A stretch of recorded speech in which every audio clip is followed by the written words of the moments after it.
Hey, good morning or afternoon, everyone. This is Jesse Langhoff with Kiva. I'm the sales director here. I appreciate everyone joining today.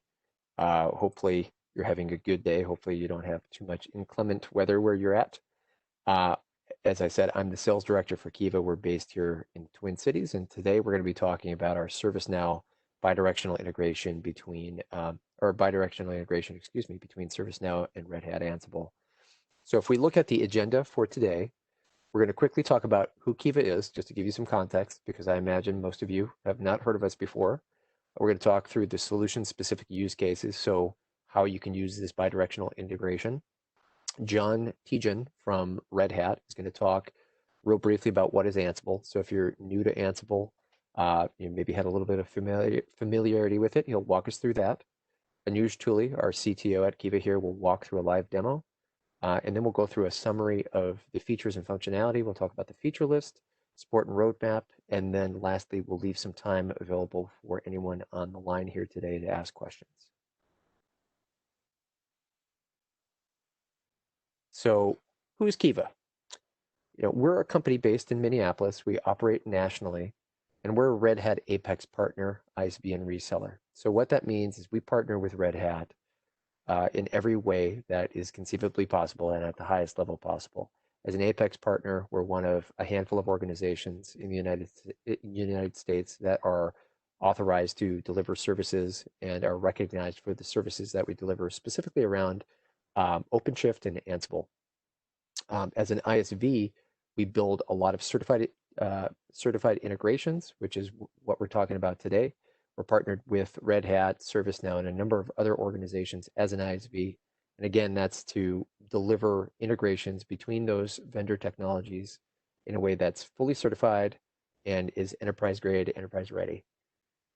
When we talk about consulting services, we really focus on three areas. Everything we do is underpinned by automation. And so we look at doing things that helps you drive cost out of the organization, drives efficiency into the organization. We help teams establish DevOps, so people, process, technology, and hybrid cloud. And mostly with hybrid cloud, that's really us looking at the applications you have and helping you figure out how you take those applications and either replatform them on-premise or do the modernization work that needs to happen in order to get those up into the public cloud. On the other side of our business, we do IP development, and IP development is principally involved around these integrations, much like we're talking about today. So that's kind of who we are. That's what we do. Again, we're nationally focused. We're based in the Twin Cities. We have people all over the U.S., and we'd love to talk to you more about any and all of these opportunities. So with that, I will turn it over to Anuj Tuli, our CTO out of Boston, to talk through our integration today. Thank you. Thanks, Jesse.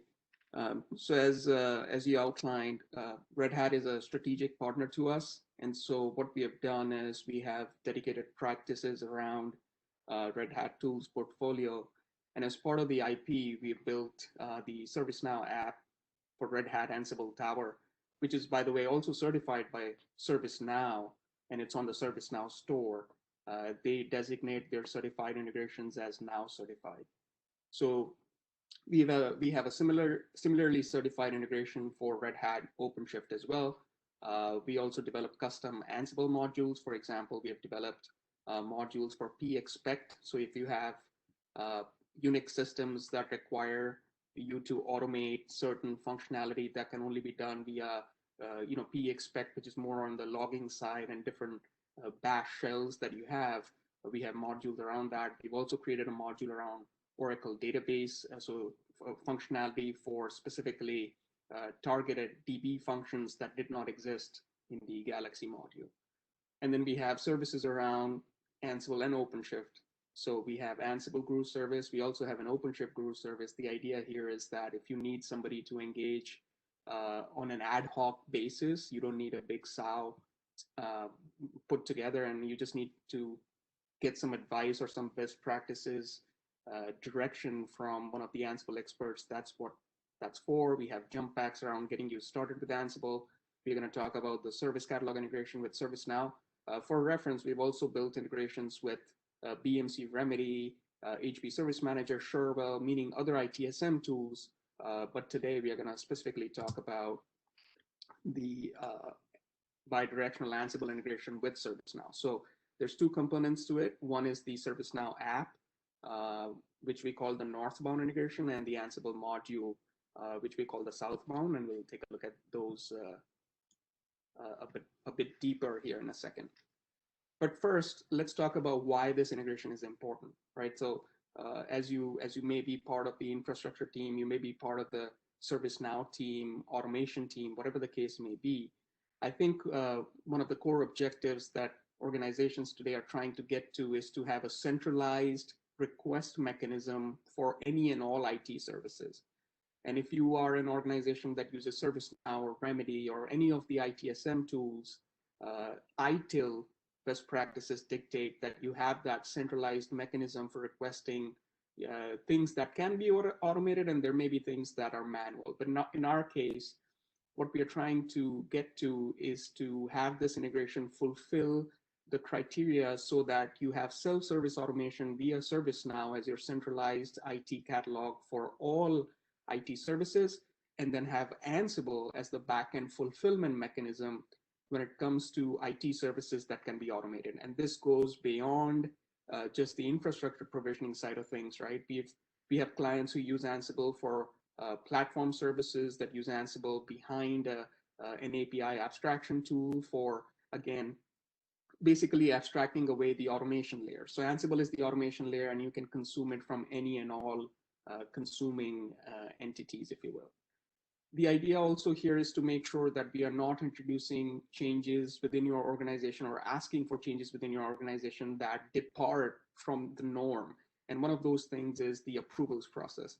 Typically, those things are pretty well embedded on your ServiceNow side. So we want to leverage that approval process. The integration does not require you to change any of your existing ServiceNow processes. And then obviously we want to make sure that any and all requests are auditable within your CMDB, or you may have a catalog reporting tool that leverages CMDB once assets are provisioned. So this again helps with that sort of visibility. So let's take a look at the different components here. One is obviously the ServiceNow app is an extension of the ServiceNow platform. Think of it like a plugin that sits on the ServiceNow platform, and it allows you to consume Red Hat Ansible Tower capabilities from ServiceNow, right? So within ServiceNow, you may have different apps. They call incident management an app. They call change request an app. So there's probably 50, 20, 100 apps that you may have on your ServiceNow platform, including custom apps that you may have developed. The idea is to make sure that this integration leverages any and all apps you want to call Ansible from. You also have the flexibility to define your own triggers. And what that means is you can define from which app within ServiceNow and at what point of the ServiceNow process you want to kick off this Red Hat automation. And we'll, again, take a look at this a bit deeper in our live demo. So as I mentioned, the northbound integration is the app. It sits on the ServiceNow platform, and it allows you to consume Ansible Tower capabilities from ServiceNow. And then there's the southbound integration, which is the Ansible module. And this Ansible module is essentially an extension of Ansible, and it allows you to consume ServiceNow capabilities from Ansible. So think about the case where you may want to update a ticket, or you want to create a CI item in the CMDB. You want to create a relationship between CIs in the CMDB. There could be, a bunch of use cases where you want to close that loop, if you will, from within automation to your ServiceNow platform. So both of these together combined provide you that bidirectional capability. And both of these together combined is what we refer to when we call the integration, meaning from a consumption standpoint, you get access to both at the same time. All right, so let's take a quick look at what use case we'll be going through here in the live demo. And this is also the most common use case our clients are using this integration for. So take the case where you have a requester going into ServiceNow, and ServiceNow has what's called a catalog, service catalog, where somebody can go in and make a request, and from a predefined catalog requests, the predefinition of that catalog is controlled by your ServiceNow admins. So let's say I am the requester. I go in, I select a pre-defined catalog request. I make that request. What happens next is I would basically go in and, by the way, every catalog request is mapped to what's called a fulfillment engine on the ServiceNow side. So let's say you make a request and that request has turned into a ServiceNow change ticket, for example, or a work item. But let's say it's a change ticket.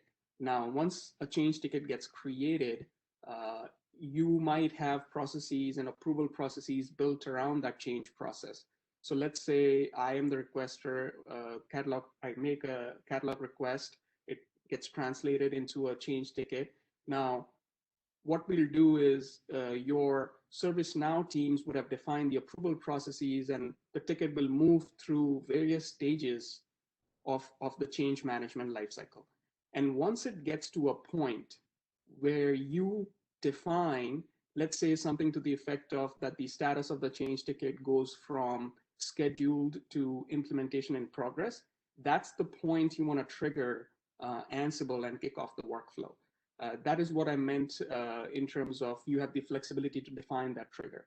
And this trigger can be anything you want, and it can be on any ServiceNow app that you want, meaning we are going to take the case of change management, but similar thing could happen on the incident side, it could happen on the problem management side, it could happen on any custom app that you may have in ServiceNow. So at this point, let's say we hit that trigger, it would call the Ansible Tower workflow to, in our case, provision an app. So as part of provisioning the app in the demo, we'll kick off a EC2 instance in Amazon. So we are going to be provisioning in the cloud. And then we'll install the app components as part of the post-provisioning process, I should say, after the infrastructure is provisioned, after the EC2 instance is provisioned. That piece is triggered via the northbound integration. So if you recall, that's the app kicking off Ansible functionality. Then once the provisioning is done through Ansible in Amazon, in AWS, we will come back from Ansible and update the ServiceNow change status to review, and then update the change status to closed, and also update a couple of the fields within the closed status of ServiceNow to demonstrate how we can pass data back from Ansible into the ServiceNow ticket. And so that portion is done leveraging the southbound integration. Now, you can extend this use case, obviously, to applying post-provisioning software policies. You may want to connect it you may be using some form of Git repos for your provisioning of AMI instances, or whatever the case may be. But this bidirectional integration will demonstrate from the perspective of making a ServiceNow change request, provisioning the system in AWS, and coming back and updating the ServiceNow ticket. You can also extend this to create CI items upon provisioning within the CMDB, create a relationship between the provision CI and the ticket instance if you want, or other CIs, right? So let's say you provision a VM on-prem and you want to connect it, or make a relationship between that VM and the ESX host it's on, or the cluster it's running in, or whatever the case may be. You can also create those relationships using the Ansible module. All right, so the second most common case that we have seen clients use this integration for is what we call CLIP, closed loop incident process. And what that is essentially you have, and this is the case where you use the Ansible southbound module more so than the app, because in this case, what we're doing is, let's say you have a NOC and you're monitoring several alerts coming to your NOC, and you want to automate some of the remediation of these alerts based on what KB, what sort of knowledge base you may have in ServiceNow, or maybe you have some relationships in the CMDB you want to leverage. The idea would be that once an alert comes up on your NOC, you want to trigger Ansible Tower, which would first make sure that the CI exists in the CMDB. One of the things we have found is that clients have assets that are not always accounted for in the CMDB, right? So this will be a good way where your monitoring tool is taking care of assets that are not reflected within the CMDB. So synchronizing the CMDB as you go along would also be a pretty relevant case in this example. So you would make sure the CI exists in the CMDB. If it does exist, then you move on, create an incident ticket. You may want to attach the CI to the incident ticket, again, that relationship portion, and then come back and update the monitoring tool with the incident number so that you have a one-to-one relationship between that alert, the event, and the ticket. And then you would try and auto remediate whatever the failure might be. And this could be things like one of your instances is having a high CPU utilization, or maybe the log files are full and you want to rotate the logs, or maybe it's the case that you cannot connect to the system and you want to check on maybe that there's nothing wrong with, say, the router. There could be multiple remediation examples there, right? Daily knock stuff that your team spends time on. So let's say the remediation succeeded. You want to come back and update that, the steps you took within the incident ticket, and then close the incident ticket.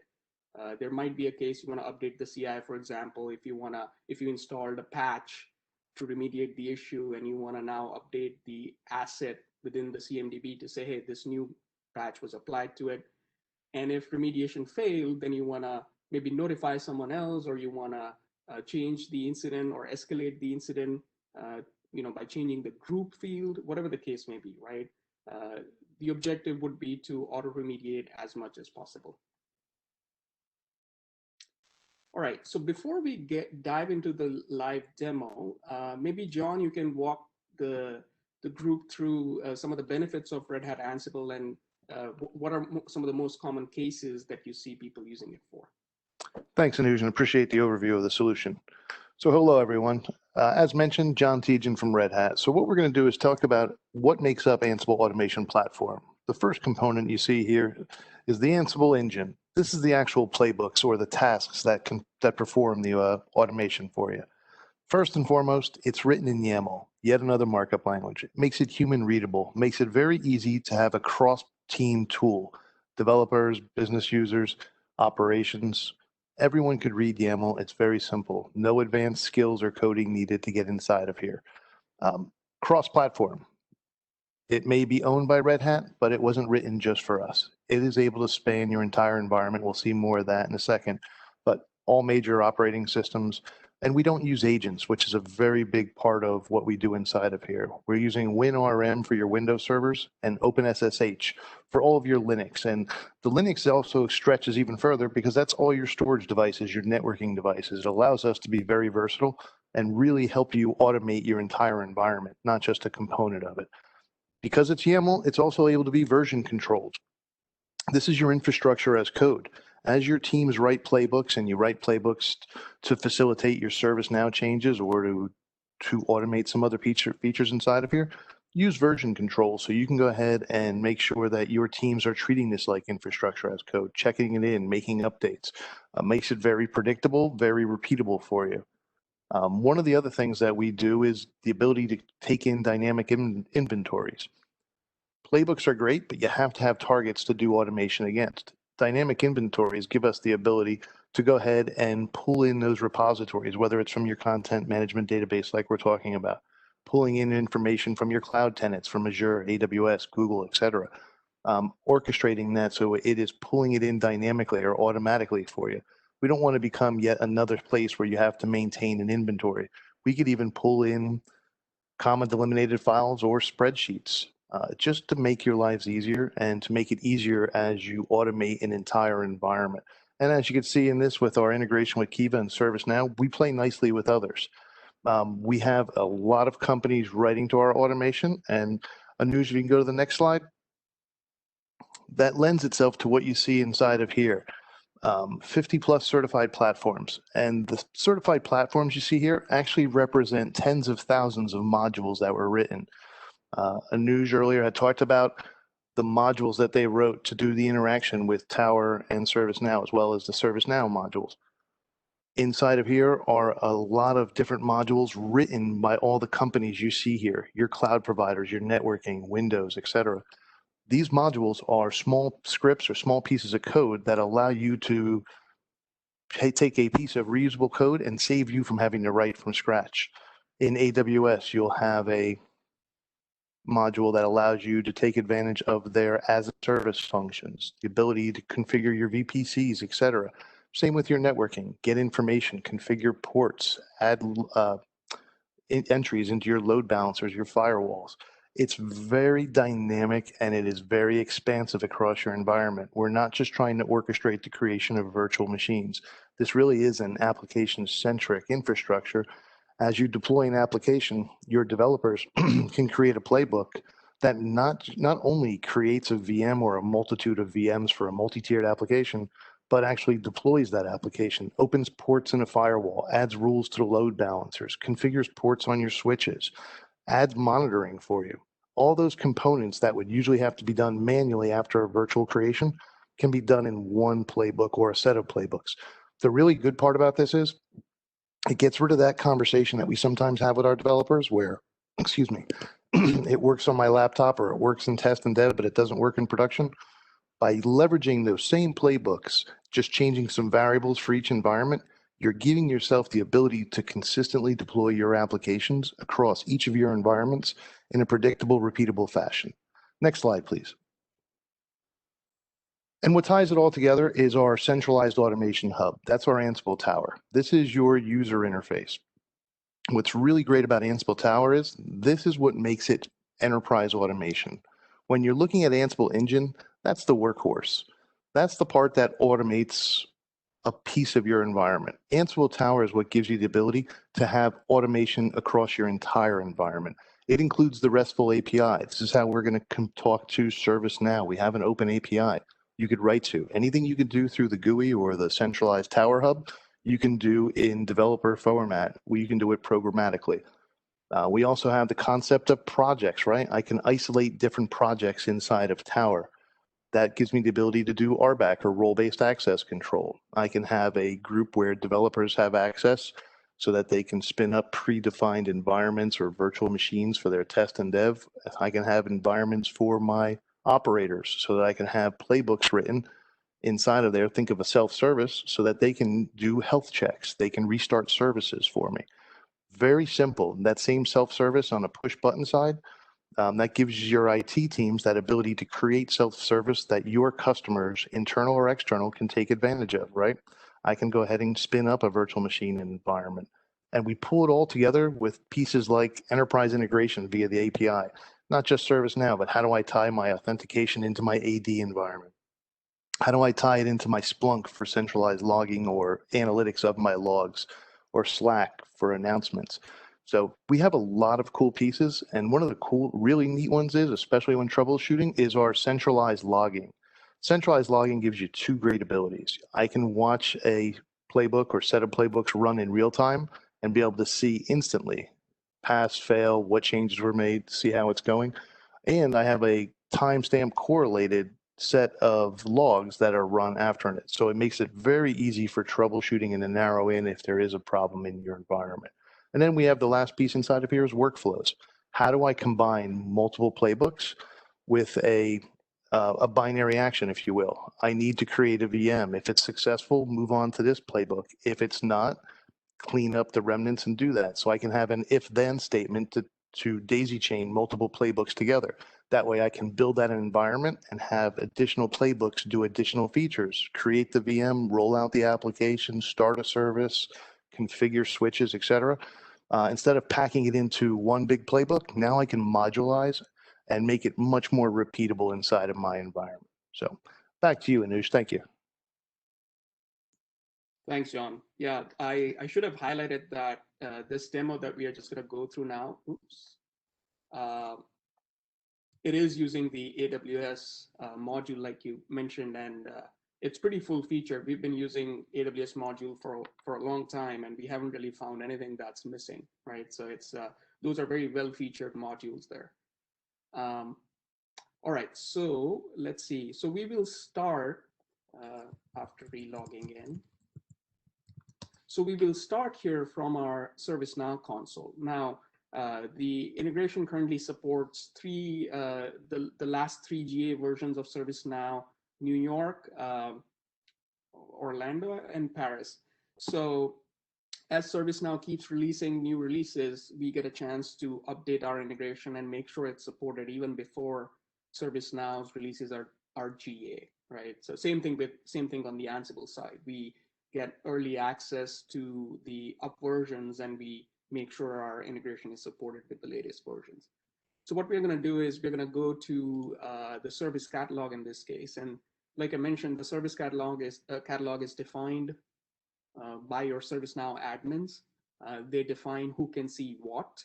So it's RBAC, role-based control, and same thing on the Ansible side. It's depends on who can see what work playbooks and who can run which playbooks. So assuming all that is set up, a requester would come into the service catalog, and in our case, we are going to request this demo app. And what happens, like I was saying, is that there's a fulfillment engine, which in this case, we've defined a change request to be that fulfillment engine for our catalog item. And so we're just going to go ahead and hit submit on our standard change template. Obviously, this could be a customized change template as per your config.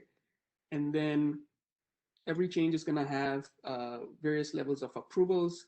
So what we're going to do is simulate the approval happening for this change request where the change is now approved. This could be multiple layers of approvals, again, leveraging what you have in the ServiceNow, on the ServiceNow side. No change required for the app to function. We'll move along to the next step within the change request. And so whatever I have done so far within the ServiceNow platform is leveraging what you already have. Nothing is required for this app to function until this point. And what we have done is when we install the app, we define that trigger point to say that when my change ticket goes from scheduled state to implement, that's the point I want to kick off my Ansible playbook, right? So what I'm going to do now is as soon as I hit implement, ServiceNow is going to make a call to Ansible Tower. And so if I quickly take a look at the logs here, we can see that a successful request was made to Ansible Tower. So jumping into my Ansible Tower console here.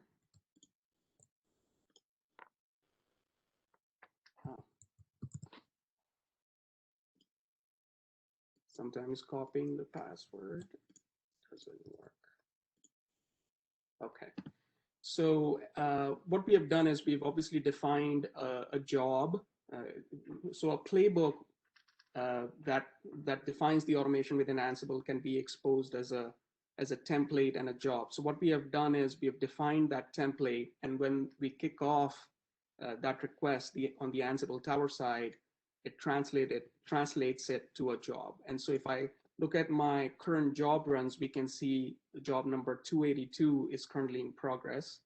It's currently running. So if I click on it, what we can see is that we are passing the the ServiceNow ID to Ansible, meaning when we triggered that request from ServiceNow and we hit the implement button, we are passing ServiceNow's unique ID, the record's unique ID, to Ansible.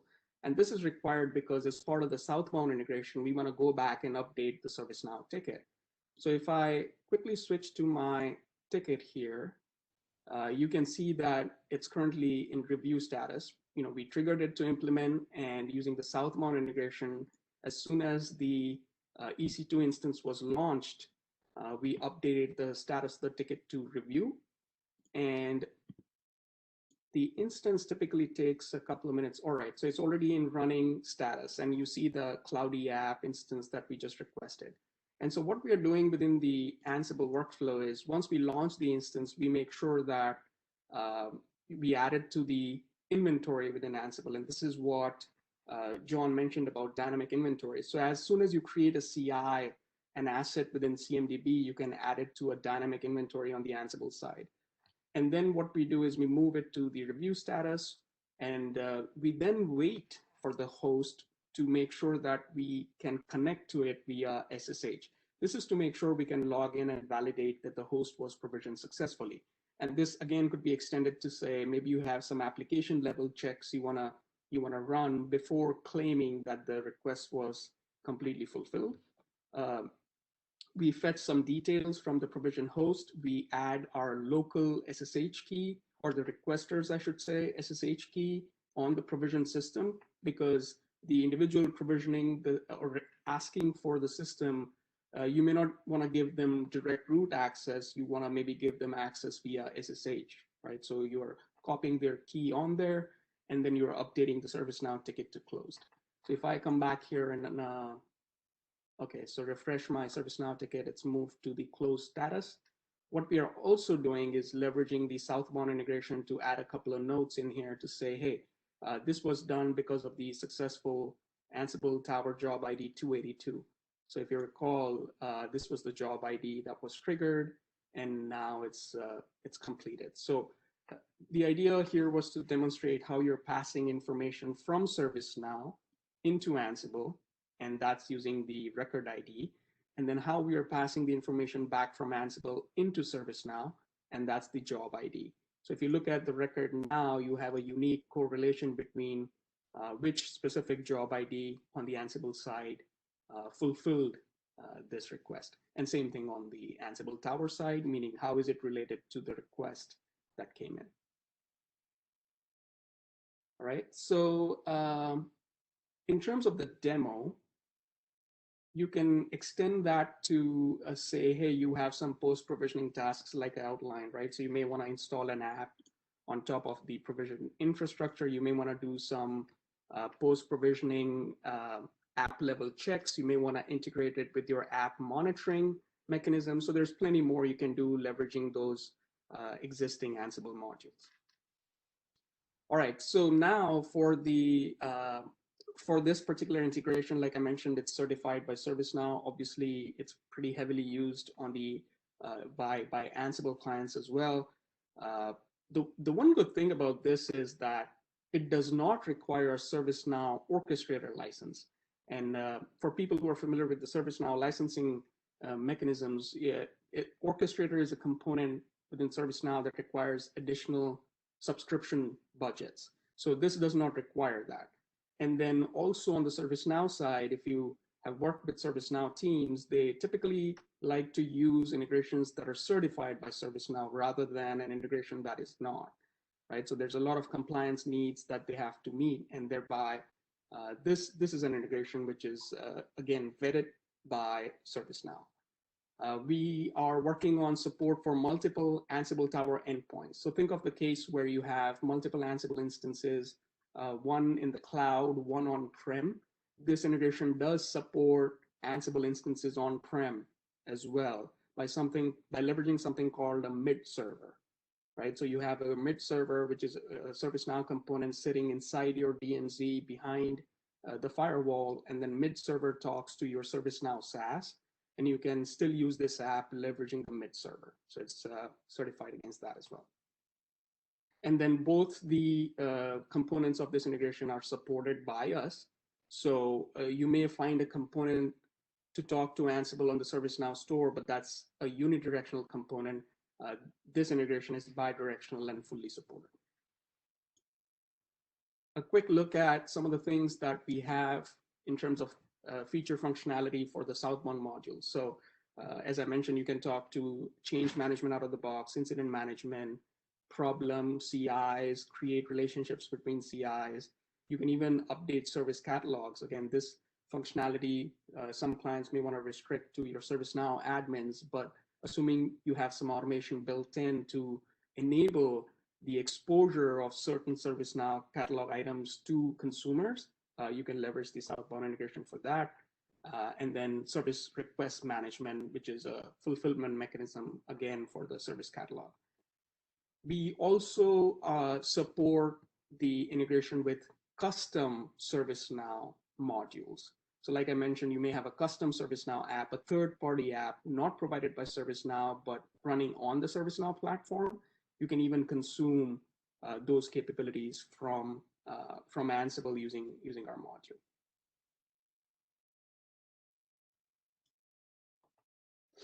And then this integration, and like some of the other integrations we typically have an update process at least every quarter, but certainly also have our supported clients the ability to make enhancement requests. So there are ad hoc releases and updates as well. But in terms of support and roadmap, we have a predefined list of things we are trying to tackle in the upcoming releases, including things like triggering playbooks using workflow names rather than IDs. So as you might be aware, on the Ansible side, you can kick off a workflow using an ID, using their APIs, but we are now making it even easier for ServiceNow consumers to consume that capability using workflow names.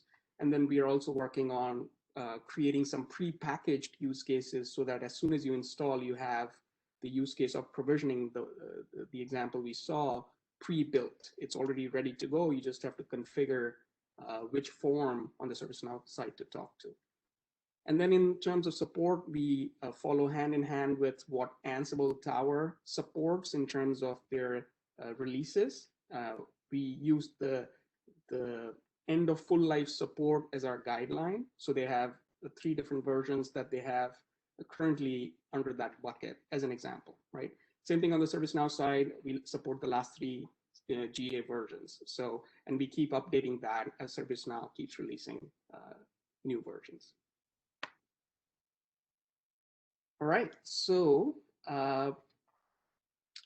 let's see if we have any questions, but we do have some other collateral as well that you can check out. You can check out on the store more information. There's some screenshots. You can also opt for a free trial. We offer a free 30-day trial for all our integrations, including this one.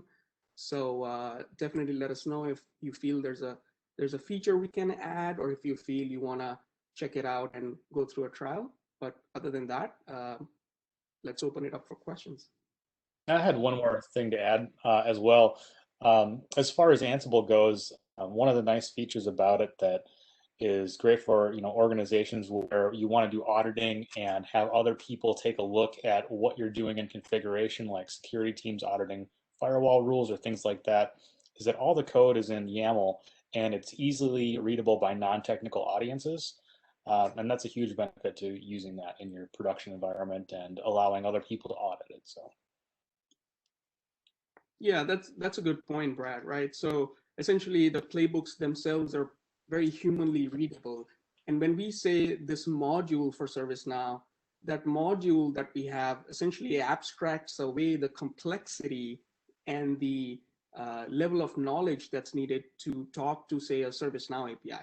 Now, if you've worked with the ServiceNow APIs, although they are pretty mature, there are cases where, say, you want to fetch some piece of information from ServiceNow, but in order to get to to what you want, you may have to run 3 or 4 different REST calls and then collate the information you're getting, use the output from one REST to another REST. So there might be 4 or 5 different steps you have to go through. Using our module, essentially all that is abstracted away, and you're using it in the form of the playbook itself, meaning it's very human readable, YAML based. So essentially, you don't need to know the intricacies of the ServiceNow API or how to use REST in multiple cases to achieve the required results. And again, if there's features that you feel are missing or you want to have something custom added to the module, we can also help you with that. So that's a good point.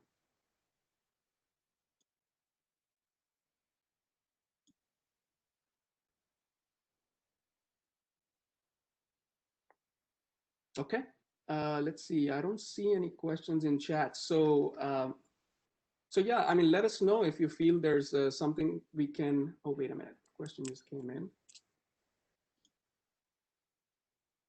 Okay, how does someone go about trying out the app? So if you go to the service, there's two ways to do that. One is via the ServiceNow store. And so if you go to store.servicenow.com and search for Kiva or search for Ansible, our app shows up, and your ServiceNow admins or whoever has access to the ServiceNow admin role, I should say, can request that app, because again, that's controlled by the ServiceNow store. Alternatively, you can just reach out to one of us at Kiva or reach out to info at kivatech.com, and we can send you that app directly. And so, like I mentioned, there's two components to it. One is the app side and one is the module, and we can send you both and work with you for setting that up in your demo environment or whatever the case may be.